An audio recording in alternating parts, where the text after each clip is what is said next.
तो हरियाणा में सियासी हलचल के बाद नई सरकार का गठन हो चुका है और अब नई सरकार आज अपना बहुमत साबित करने वाली है। फ्लोर टेस्ट आज होना है, लेकिन भारतीय जनता पार्टी के इस बदलाव के पीछे की वजह क्या है और इसका असर आने वाले चुनाव के परिणामों पर क्या होगा, इसको लेकर एक रिपोर्ट आप तक पहुंचाते हैं।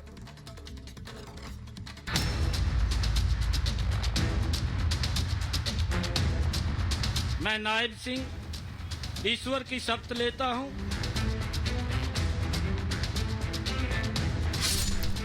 नायब सरकार, सियासी बेड़ा पार।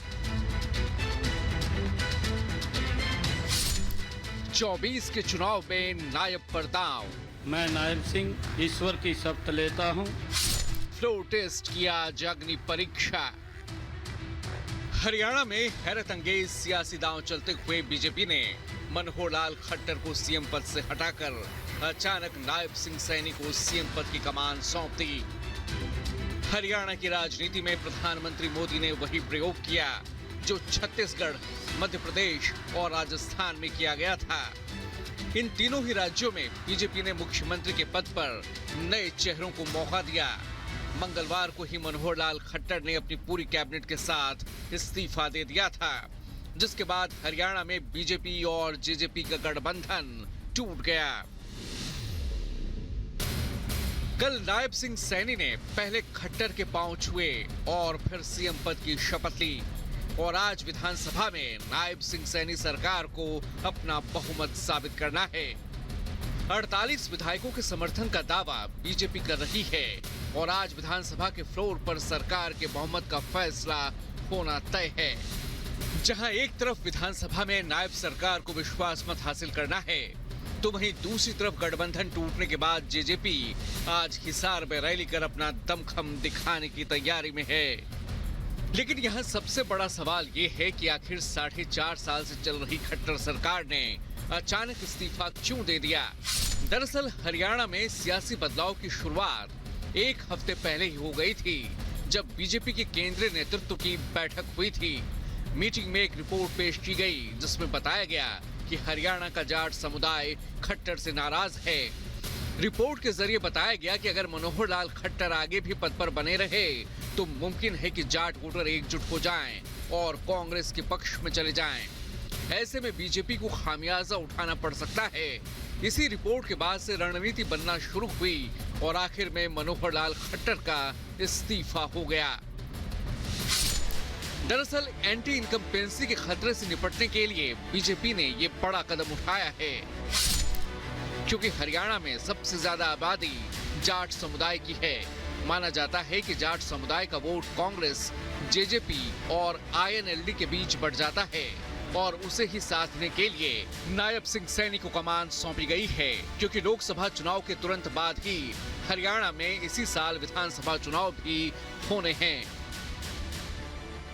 48 विधायकों का समर्थन पत्र वो आदरणीय राज्यपाल जी, महामहिम राज्यपाल जी को दिया गया है और कल विश्वास प्रस्ताव भी है, उसको प्राप्त करेंगे विधानसभा के। 24 के चुनाव से पहले हरियाणा में बीजेपी ने नायब सरकार पर बड़ा दांव खेला है। नायब सिंह सैनी अब हरियाणा के सीएम भी हैं और बीजेपी के प्रदेश अध्यक्ष भी। नायब सिंह सैनी ओबीसी के बड़े नेता हैं। ओम प्रकाश धनखड़ को हटाकर सैनी को हरियाणा बीजेपी प्रदेश अध्यक्ष बनाया गया था। ये बदलाव ओबीसी समुदाय पर पकड़ मजबूत करने के लिए किया गया था। नायब पर चुनाव में बीजेपी को बड़ी जीत दिलाने की जिम्मेदारी है। फिलहाल नायब कैबिनेट में कुंवरपाल गुर्जर, मूलचंद शर्मा, रणजीत सिंह, जयप्रकाश दलाल और डॉक्टर बनवारी लाल ने भी मंत्री पद की शपथ ली है। Bureau report, Republic Bharat.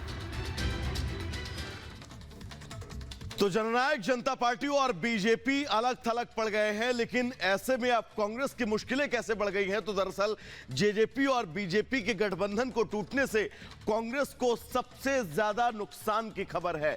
यह खबर क्यों है? दरअसल ये वोट का फैक्टर है। हरियाणा के जाट वोटरों का कांग्रेस जेजेपी में बंटवारा अब बहुत हद तक संभव है, क्योंकि अब ये दोनों पार्टियां अलग हो चुकी हैं। ऐसे में जेजेपी हरियाणा के जाट वोटरों में अब बड़ी सेंधमारी कर सकती है, जो अब उम्मीद लगाई जा रही है इस गठबंधन के टूटने के बाद से कांग्रेस के एकमुश्त जाट वोट की उम्मीद को अब सीधे तौर पर झटका लगता हुआ नजर आएगा इस गठबंधन के टूटने के बाद, क्योंकि भूपेंद्र सिंह हुड्डा और चौटाला परिवार का कोर वोटर जाट वोटर है।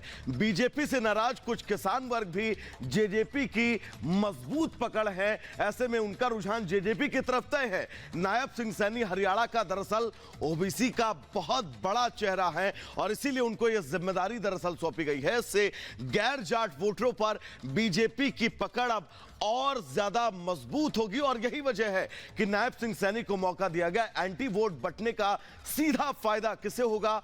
भारतीय जनता पार्टी को। और यही वजह है कि इस गठबंधन के टूटने के बाद अब बीजेपी को आखिर फायदा कैसे होगा, यह आपने इस ग्राफिक्स के जरिए समझा। सीधा ग्राउंड जीरो पर चलेंगे। हमारे से हुए अमित और लोमस इस वक्त जुड़े हुए हैं। सबसे पहले अमित, आपके पास मैं आना चाहूंगा। आप इस वक्त विधानसभा के बाहर मौजूद हैं। हमने इस बात का जिक्र किया कि कैसे अब ये गठबंधन जो टूटने का फायदा बीजेपी को मिलेगा, कांग्रेस बैकफुट पर जाएगी। मैं चाहूंगा आप ये बताएं कि कैसे कांग्रेस बैकफुट पर जाएगी और साथ ही आज के ताजा अपडेट क्या कुछ है, दर्शकों तक पहुंचाइएगा। अमित,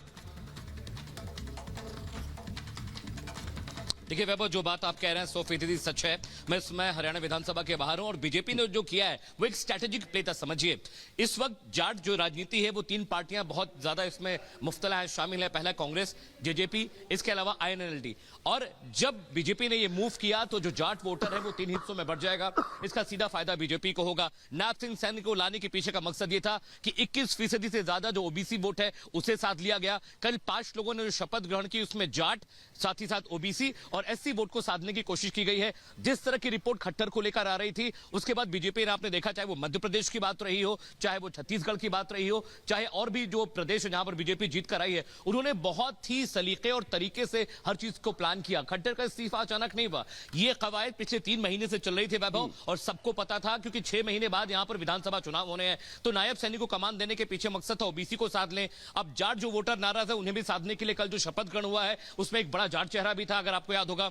इसके अलावा मैं आपको बताऊं, 6 महीने बाद विधानसभा चुनाव होने हैं, तो नायब सैनी को दोबारा विधायक बनने की जरूरत नहीं है, वो सीधे चुनाव में जाएंगे। और लोकसभा के लिहाज से खट्टर को बहुत मुमकिन है कि करनाल सीट से उतारा जाए, क्योंकि करनाल सीट बहुत स्ट्रैटेजिक है। कुरुक्षेत्र से भी किसी नए विधायक को उतारने की कोशिश होगी। लेकिन बड़ी बात यह भी है कि विधानसभा में आज 11 बजे जो सत्र आने जा रहा है वो कॉन्फिडेंस मोशन ले करेंगे।